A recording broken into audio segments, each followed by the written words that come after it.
अस्सलामुअलैकुम students, this is your biology teacher Faisal Saeed. जैसा कि आपको मालूम है, हम लोग इस वक्त फर्स्ट ईयर का chapter number 2 biological molecule discuss कर रहे हैं। और बायोलॉजिकल मॉलिक्यूल्स के लिहाज से जब हम बात करते हैं तो हमने अब तक दो क्लासेस बायोलॉजिकल मॉलिक्यूल्स की डिस्कस कर ली हैं इससे प्रीवियस लेक्चर में, which one carbohydrates and proteins, और उससे रिलेटेड एमसीक्यूज भी हमने डिस्कस किए। Now we have to move on towards lipids. Lipids are naturally occurring compounds which are insoluble in water. अच्छा, they are insoluble in water because they are non-polar and the water molecules are polar. So they are insoluble in water but they are soluble in organic solvents. ठीक है, तो lipids के बारे में हम ये बताते हैं कि पानी के अंदर insoluble हैं लेकिन they are soluble in organic solvents. They contain carbon, hydrogen and oxygen. As a basic element they have carbon, hydrogen and oxygen like carbohydrates। जैसा कि carbohydrates में भी carbon, hydrogen and oxygen है, but जो यहाँ main point है वो ये है कि but in much lesser ratio of oxygen, oxygen will present in a very low amount as compared to carbohydrates। यानी lipids और carbohydrates में जो चीज़ common है वो ये कि दोनों में कार्बन, हाइड्रोजन और ऑक्सीजन है। ठीक है, दूसरी चीज़ जो कॉमन है, they do not have any nitrogen, उनमें कोई भी नाइट्रोजन पार्ट मौजूद नहीं है।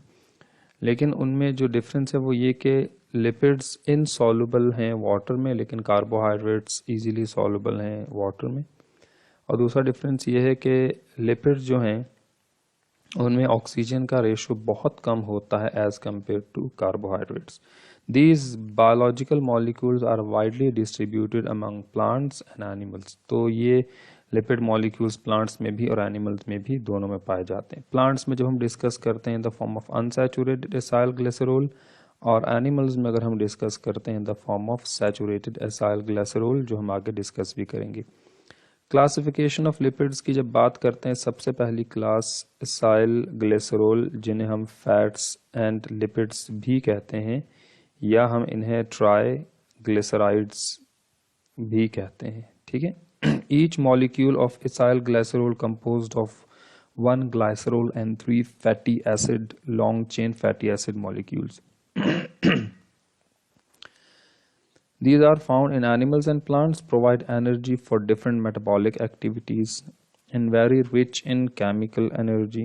अब यहाँ हम जो बात डिस्कस करेंगे वो ये कि अगर हम कार्बोहाइड्रेट्स के बारे में कंपेयर करें कार्बोहाइड्रेट्स और लिपिड्स को, तो जो लिपिड्स हैं they will produce twice amount of energy as compare to carbohydrates of the same amount. ठीक है, यानी अगर हम 5 ग्राम कार्बोहाइड्रेट्स और 5 ग्राम लिपिड्स लेते हैं तो जो हमें एनर्जी मिलेगी 5 ग्राम लिपिड से, that will be twice that of the 5 gram carbohydrates. They are composed of 1 molecule of glycerol, जैसा मैंने बताया, they are composed of 1 molecule of glycerol and 3 molecules of fatty acids. अगर आप यहाँ देखें तो this is a glycerol molecule which is attached with the 3 long chain fatty acids। So these are the 3 long chain fatty acids attached with a single molecule of glycerol। इससे जो molecule बनेगा that will be named as triglyceride or acyl glycerol।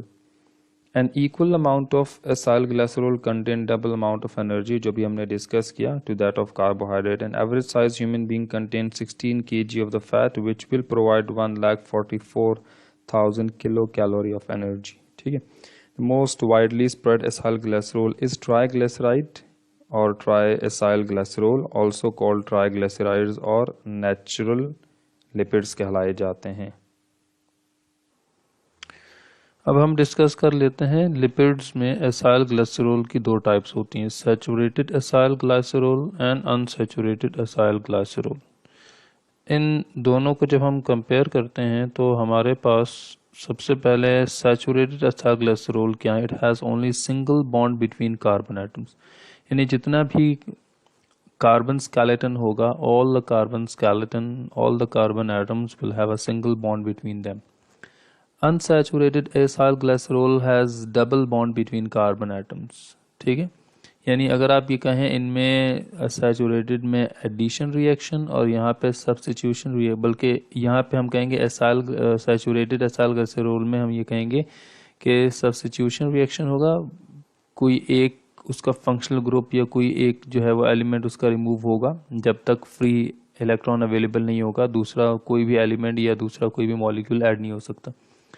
लेकिन अगर हम यहाँ बात करें unsaturated में, तो एडिशन रिएक्शन यानी कि डबल बॉन्ड में से एक बॉन्ड ब्रेक होकर दो फ्री इलेक्ट्रॉन्स अवेलेबल होंगे और एडिशन ऑफ न्यू मॉलिक्यूल हो सकता है।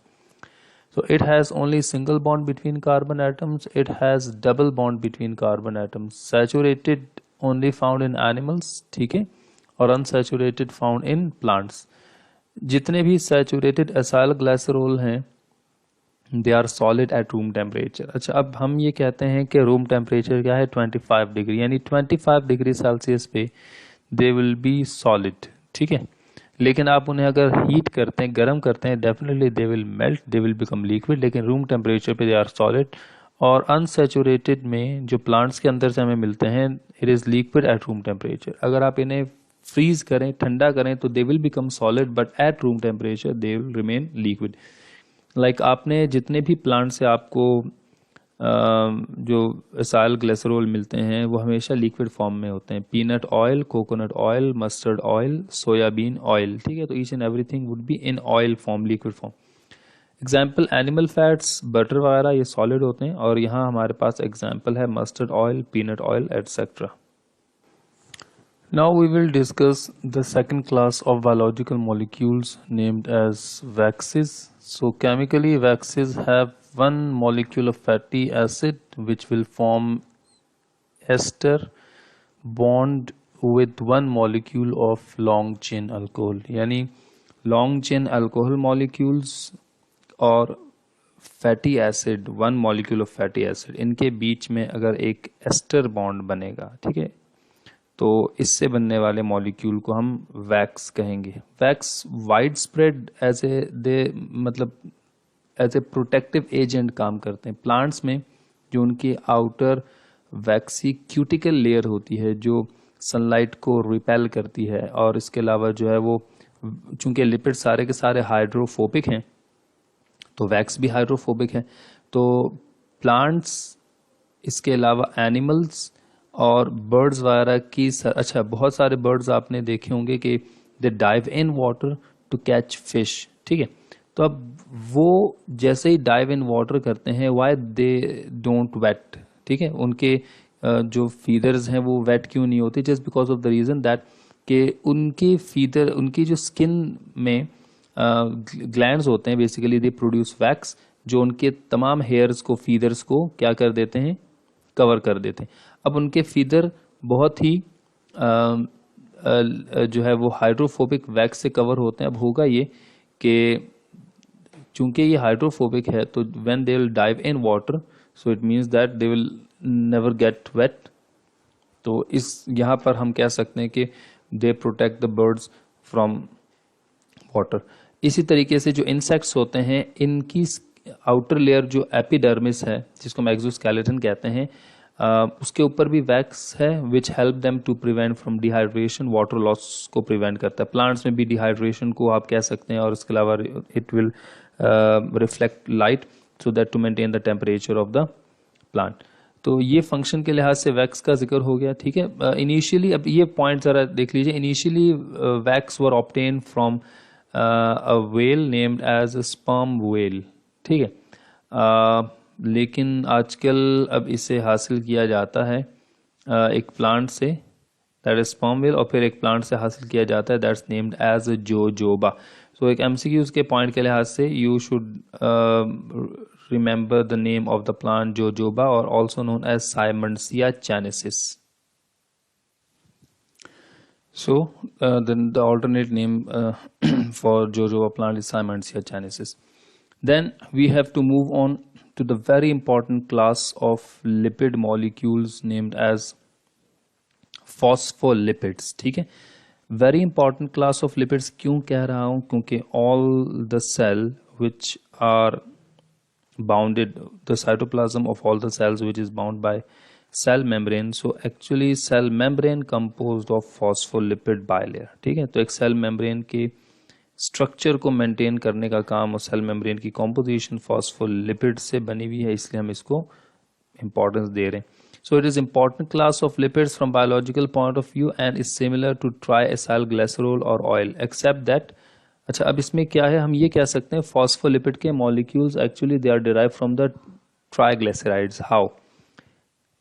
एसाइल ग्लिसरॉल में एक glycerol attached with 3 fatty acid chain, right.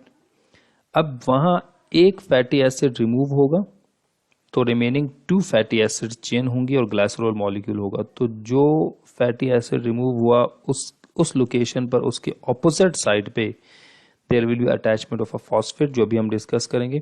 so that except that one fatty acid is replaced by the phosphate group, जो यहाँ लिखा हुआ भी है कि एक fatty acid replaced by the molecule of phospholipids consist of 2 ends. phospholipid molecules के 2 and, एक हाइड्रोफोबिक कहलाया जाएगा और एक हाइड्रोफिलिक. तो जो फैटी एसिड टेल होंगी long chain, that will be the hydrophobic end, लेकिन जो वाटर लविंग एंड होगा वो बेसिकली फॉस्फेट ग्रुप की प्रेजेंस जहां होगी, that will be hydrophilic end. Let's have a look at the molecule of a phospholipid. This is cell membrane comprises of phospholipid bilayer. ठीक है, तो अगर हम देखें जितने भी अराउंड हेड लाइक स्ट्रक्चर्स हैं, they are the phosphate part and the inside these are the fatty acid chains. ठीक है, तो अगर हम इस मॉलिक्यूल को देखें तो that would be the collar, जो कि ग्लाइसरॉल होगा और glycerol attach with 2 fatty acid, 1 fatty acid and a second fatty acid, and this is the phosphate. तो ये हेड वाला पार्ट जितने भी राउंड बॉल लाइक स्ट्रक्चर हैं, फॉस्फेट पार्ट हाइड्रोफिलिक है और internally cell membrane is a hydrophobic structure due to the presence of a long fatty acid chain. अब जब हम डिस्कस कर रहे हैं, now we have to move to the next part named as terpenoids. Now we are moving towards the next class of lipids named as terpenoids. It is a large and important class of lipids containing repeative units. ठीक है, जो repeated units बार बार एक दूसरे के साथ arrange होकर एक complex structure बनाते हैं, जिन्हें हम टर्पेनॉइड्स कहते हैं. These repeating units known as isoprenoid units. ठीक है, chemical formula C5H8. Its general formula would be CnH2n -2. They help in oxidation reduction process, act as a component of essential oils of plants and also found in cell membrane as cholesterol. जब हम इनकी सब classes का जिक्र करते हैं, so we have 3 सब classes of them: terpenes, steroids, carotenoids. They are terpenes क्या है? They are usually volatile in nature. Volatile, those liquids which can evaporate at room temperature. So terpenes basically they are in a liquid state or liquid form and they are volatile. They evaporate at room temperature. So that they will be used as a base for the fragrance. ठीक है, air freshener या चले हम car freshener की बात करते हैं, तो there is a small bottle. ठीक है, और उस बॉटल के अंदर जो फ्रेग्रेंस है in the form of liquid, उस बॉटल के बिल्कुल टॉप पे बहुत ही छोटा सा सुराख होता है. अब होगा क्या कि चूंकि ये वोलेटाइल है, so that it will move from its bottle to the surrounding environment. चूंकि कार के दरवाजे क्लोज्ड होंगे तो होगा क्या कि ये एक ख़ास लिमिट तक एवेपोरेट होते रहेंगे. जब इनकी सैचुरेशन कार के इंटरनल एनवायरनमेंट में मैक्सिमम हो जाए तो फिर इन फर्दर एवेपोरेट नहीं होंगे डेफिनेटली, क्योंकि जो है वो इक्विलिब्रियम अचीव हो जाएगा. लेकिन कंटिन्यूसली जब भी डोर ओपन होते हैं एंड देन क्लोज होते हैं, तो जब इनका लेवल कम होता है तो फिर ये यानी हर वक्त ये हवा में एक धीमी सी खुशबू प्रोड्यूस कर रहे होते हैं. चूंकि ये वोलेटाइल हैं तो इनमें फ्रेग्रेंस को डिसॉल्व करके इनको as a base for fragrance use किया जाता है. ठीक है, अच्छा, उसके अलावा derivatives of this group are found in vitamin A and also important constituent of chlorophyll and cholesterol biosynthesis. इसके अलावा they are utilize in synthesis of rubber, ठीक है, latex gloves and some of these are used in perfumes, जो भी हमने discuss किया। Second one, अच्छा ये सब क्लासेस अब किसकी डिस्कस हो रही है देख लें। ये सब क्लासेस अब हम लोग डिस्कस कर रहे हैं टर्पेनॉइड्स की, यानी अब तक हम लोगों ने एसाइल ग्लिसरॉल, वैक्सेस, फॉस्फोलिपिड और टर्पेनॉइड डिस्कस किया। अब हमारे पास ये जो फर्दर सब क्लासेस हैं, ये टर्पेनॉइड्स की फर्दर सब क्लासेस हम डिस्कस कर रहे हैं। इनमें the most important one is steroids. This group of terpenoids contain 17 carbon atoms ring called steroid nucleus हम कहते हैं उसको। और one of the most important steroid is cholesterol, a precursor for the synthesis of number of steroid such as. अच्छा, human being की body के अंदर जो हार्मोन्स हैं, जो स्टेरॉइड, क्योंकि हार्मोन्स भी दो तरह के होते हैं, either they are composed of proteins और आइदर कंपोज्ड ऑफ स्टेरॉइड्स। तो स्टेरॉइड से बने हुए जो हार्मोन्स हैं, जिनमें टेस्टोस्टेरोन, प्रोजेस्टेरोन, एस्ट्रोजन, एल्डोस्टेरोन, ये सब इसके एग्जाम्पल्स आ जाएंगी, ठीक है। And last one we have carotenoids. They consist of fatty acid like carbon attached with 6 carbon ring on both sides, usually found in plants, for example carotene, xanthophyll, etc. यानी carotenoids basically fatty acid chain जिसके दोनों and पे 6 carbon ring attach होगी, that will be a structure of carotenoids usually found in plants, जैसे हमने discuss किया, for example carotene वगैरह और xanthophyll. Now we have to move to the last and the fourth class of biological molecules named as nucleic acid. Nucleic acid was first isolated in 1870s by a Swiss physician named as Frederick Miescher. तो nucleic acid को सबसे पहले 1870s में जो Swiss physician था जिसका नाम Friedrich Miescher था, he isolated nucleic acid from the nuclei of pus cells. जो पस सेल्स हैं उनके जो न्यूक्लियस से आइसोलेट किया था, and they have acidic properties, so that's why they are named as nucleic acid. these are the basic units of inheritance. अगर हम inheritance की बात करें तो फिर वहाँ पे हमारे पर DNA का जिक्र आएगा, बट इन केस ऑफ अगर आप बात कर रहे होते हैं कि प्रोटीन सिंथेसिस और एनी अदर पार्ट, तो फिर वहाँ RNA का जिक्र। डीऑक्सीराइबोन्यूक्लिक एसिड और DNA एंड राइबोन्यूक्लिक एसिड या RNA, दो बेसिक इंपॉर्टेंट जो है ना वो एग्जाम्पल्स ऑफ न्यूक्लिक एसिड हैं। न्यूक्लिक एसिड की 3 मेन क्लासेस हैं जो हम डिस्कस करेंगे। The one is mononucleotides, the second one is dinucleotide and the third one is poly. तो डीएनए और आरएनए पोली न्यूक्लियोटाइड्स की क्लास से बिलोंग करते हैं। जब हम डिस्कस करते हैं स्ट्रक्चर, अच्छा न्यूक्लिक एसिड की 3 क्लासेस में कोई भी क्लास हो, they are actually made up of basic unit जिन्हें हम न्यूक्लियोटाइड्स कहते हैं, ठीक है। जैसे अगर एक न्यूक्लियोटाइड से बना हुआ कोई न्यूक्लिक एसिड है तो मोनोन्यूक्लियोटाइड की क्लास हो जाएगी, अगर उसमें 2 हैं तो डाई, और अगर 2 से ज़्यादा बिलियंस ऑफ न्यूक्लियोटाइड्स है तो हम उन्हें पोलीन्यूक्लियोटाइड्स कहेंगे। अब स्ट्रक्चर ऑफ न्यूक्लियोटाइड का जिक्र करते हैं अगर, तो हमारे पास न्यूक्लियोटाइड का जो स्ट्रक्चर है उसमें 3 चीज़ों का होना ज़रूरी है, ठीक है। पेंटोज शुगर का 5 कार्बन शुगर, इसके अलावा फॉस्फोरिक एसिड और नाइट्रोजनस या नाइट्रोजन कंटेनिंग बेस, ठीक है। 4 तरह के होते हैं, एडेनिन, गुआनिन, साइटोसिन, थायमिन, और अगर आप उसमें आरएनए की बात करेंगे तो फिर थायमिन की जगह यूरेसिल आ जाएगा। अब हम अगर यहाँ देख रहे हैं तो सबसे पहले 3 पार्ट्स हैं किसी भी न्यूक्लियोटाइड में, फॉस्फेट शुगर, पेंटोज शुगर और नाइट्रोजनस बेस, ठीक है।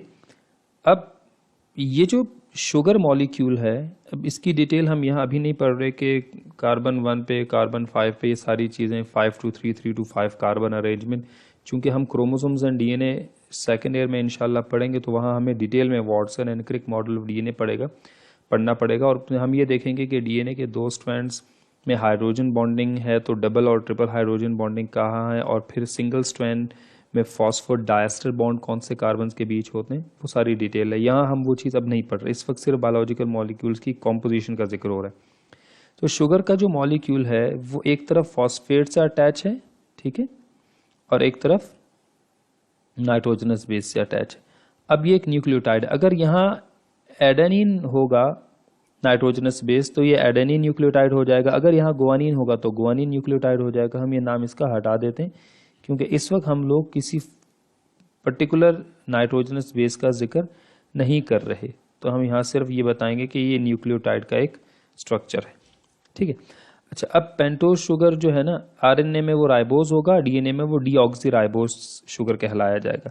अच्छा, जो राइबोज होगा दैट विल बी C5H10O5, और अगर वो डीएनए का शुगर मॉलिक्यूल होगा C5H10O4 कहलाया जाएगा। Phosphoric acid H3PO4 has the ability to develop ester linkage with OH group of pentose sugar। ये मैंने कहा ना कि फॉस्फोडाइएस्टर बॉन्ड जो बनता है वो बेसिकली फॉस्फोरिक एसिड या फॉस्फेट का मॉलिक्यूल बनाता है दो डिफरेंट न्यूक्लियोटाइड्स के बीच में। और nitrogenous bases are of two main types. अच्छा, दो मेन टाइप्स कही हैं, एक प्योरीन्स और पायरिमिडीन्स। प्योरीन्स डबल रिंग्ड होते हैं और पायरिमिडीन सिंगल रिंग। तो प्योरीन्स आर एडेनिन, ठीक है, एंड गुआनिन, और पायरिमिडीन्स आर साइटोसिन, थायमीन, और in case of RNA it will be a uracil. अब हम डिस्कस करते हैं कि किस तरीके से न्यूक्लियोटाइड की फॉर्मेशन इनिशिएट होती है। सबसे पहले अगर आप देखें, formation of nucleotide takes place in two step. First, the nitrogenous base combines with the pentose sugar, ठीक है। पहला स्टेप क्या होता है, nitrogenous base combine with the pentose sugar. तो जब ये इससे मिलेगा, यानी पहले स्टेप में जब ये मिलेंगे तो न्यूक्लियोसाइड कहलाए जाएंगे। क्या कहलाए जाएंगे, न्यूक्लियोसाइड, लिखा होगा यहाँ पे, ठीक है। First, the nitrogenous base combine with the pentose sugar at carbon number 1, यानी first carbon to form a nucleoside, then at carbon 5। अब पेंटोज में 5 कार्बन, हमेशा कार्बन 1 पे क्या अटैच होगा, कार्बन 1 पे नाइट्रोजनस बेस अटैच होगा। तो जो इनिशियल स्टेप में जब पेंटोज शुगर के साथ कार्बन 1 पे नाइट्रोजनस बेस अटैच होगा तो वो न्यूक्लियोसाइड कहलाया जाएगा, ठीक है। और in the second step, the phosphoric acid combines with the 5th carbon of pentose sugar to form a nucleotide. There are 3 types of nucleotides, ठीक है।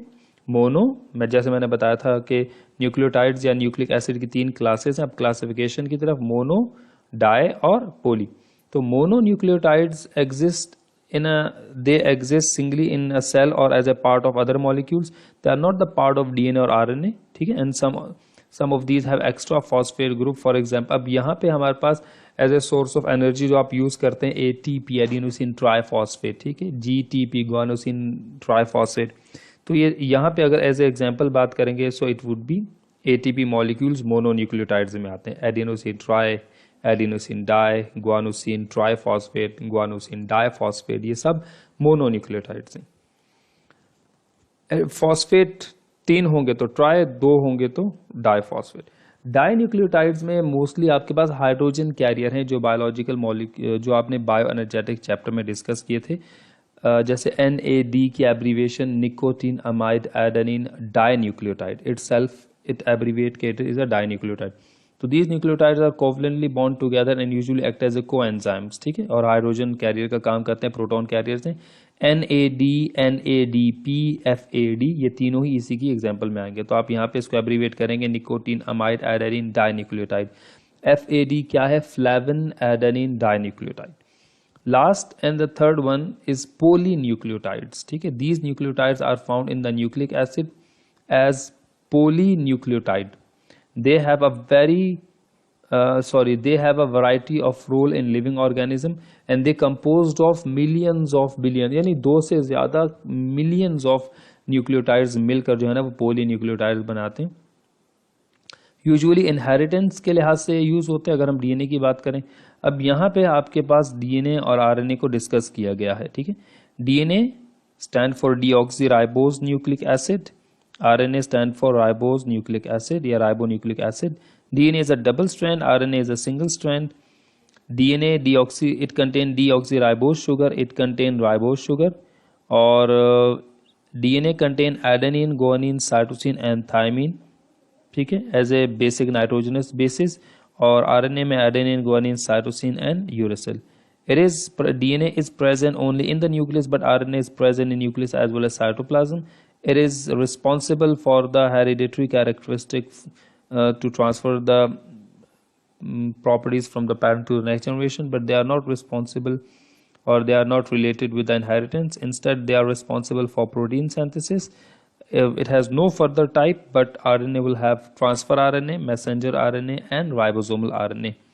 सो यहाँ तक हमने बायोलॉजिकल मॉलिक्यूल्स की 4 क्लासेस को डिस्क्राइब किया, जिसमें number 1 carbohydrates, number 2 proteins, number 3 lipids, number 4 nucleic acid. Now we have to move on to the last topic of this chapter named as conjugated molecules. Now we have to discuss the last topic of this chapter named as conjugated molecules. So what are conjugated molecules? जैसे हमने initially इस chapter के start में भी discuss किया था कि conjugated molecules itself biological molecules की कोई different या कोई अलग से class नहीं है, बल्कि it will form by the combination of 2 different biological molecules classes. जैसे कि definition में लिखा है, 2 different molecules belong to different categories usually combined together to form conjugated molecules.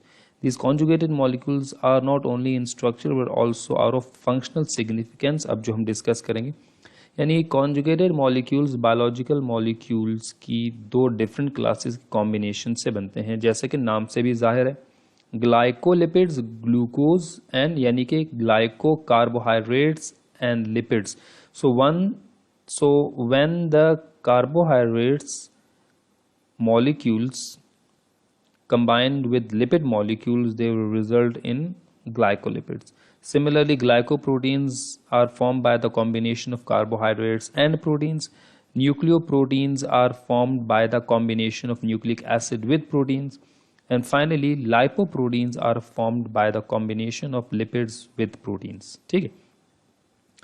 Glycolipids, also named as cerebrosides, because they are the important constituent of the brain in animals and the main source of energy, you can say that. Carbohydrates may combine with lipids. So now the carbohydrates, when combined with lipids to form glycolipids, these are also called cerebrosides because it is an important constituent of the brain in animals. Glycoproteins, named as mucoids because appearance, they have a slimy and a slippery egg white like appearance. Egg अंडे की जो सफेदी होती है उस जैसे चिपचिपा होता है. So और ह्यूमन बीइंग की बॉडी में जो म्यूकस है, chemically it will be glycoprotein because mucus is a slippery and a slimy secretion. So when a molecule of glucose combined with protein, it forms glycoprotein. अच्छा, mostly glucose या carbohydrate के molecules जो हैं कौन से वाले, oligo and polysaccharides are linked with proteins. ठीक है, these are so called mucoid because they produce a mucus like secretions of the body.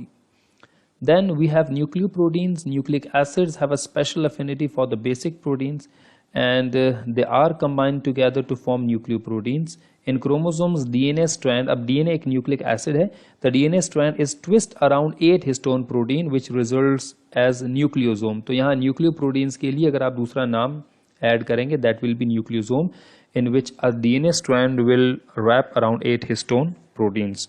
So they can easily be fixed in the nucleus of a cell. Finally, lipoproteins formed by the combination of lipids and proteins.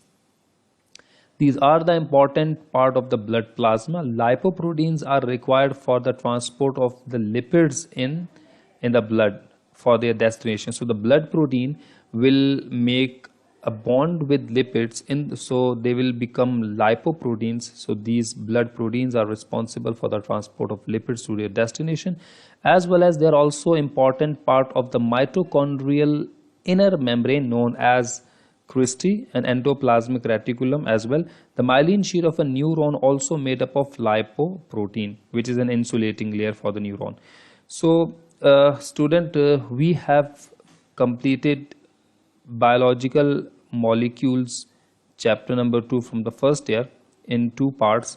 अब जो हम जितने भी chapter discuss करेंगे they are not that much lengthy जितने हमने इससे पहले चैप्टर डिस्कस किए, जिनमें ट्रांसपोर्ट था the most lengthiest one we have done with the gaseous exchange, nutrition, biological molecules, cell. ठीक है, तो हमने इम्पोर्टेंस वाइज जो लिस्ट बनाई है उसी लिस्ट के अकॉर्डिंगली हम चैप्टर्स को जो है वो कंप्लीट कर रहे हैं। इस वक्त हमने इस चैप्टर में जो आज के लेक्चर के लिहाज से मॉलिक्यूल टॉपिक डिस्कस किए, दैट वाज लिपिड्स की classification, and then we have discussed with the nucleic acid, different classes of nucleic acid, and finally we have done with the conjugated molecules. Thank you, students.